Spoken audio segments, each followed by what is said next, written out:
আসন্ন স্থানীয় নির্বাচনে সংসদ নির্বাচনের অভিজ্ঞতা কাজে লাগাতে চায় নির্বাচন কমিশন। সেভাবেই ভোট কেন্দ্র স্থাপন থেকে শুরু করে সার্বিক প্রস্তুতি নেওয়া হচ্ছে বলে জানিয়েছেন নির্বাচন কমিশনার আবুল ফজল মোহাম্মদ সানাউল্লাহ।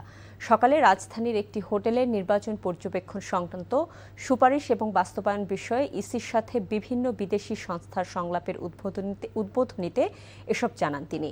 এ সময় ইইউর অবজারভেশন মিশনের সুনির্দিষ্ট ১৯ প্রস্তাবনার কথা জানিয়ে তিনি বলেন, পরামর্শগুলোকে গুরুত্ব দিচ্ছে নির্বাচন কমিশন। ইইউ রাষ্ট্রদূত মাইকেল মিলার জানান, বাংলাদেশের নির্বাচন ব্যবস্থায় আগামীতেও সম্পৃক্ত থাকতে চায় ইউরোপীয় ইউনিয়ন।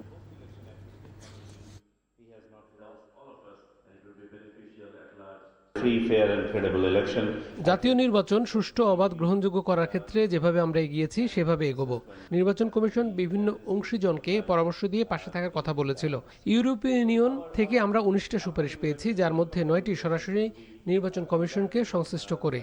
আমাদের স্থানীয় সরকার নির্বাচন আইন ও বিধিবদ্ধ নিয়ম অনুযায়ী হবে, কিন্তু জাতীয় নির্বাচন এবং স্থানীয় নির্বাচনের মধ্যে বেশ কিছু বিষয় একরকম, যেমন ভোট কেন্দ্র এবং নির্বাচন গ্রহণ প্রক্রিয়া একই ধরনের থাকবে।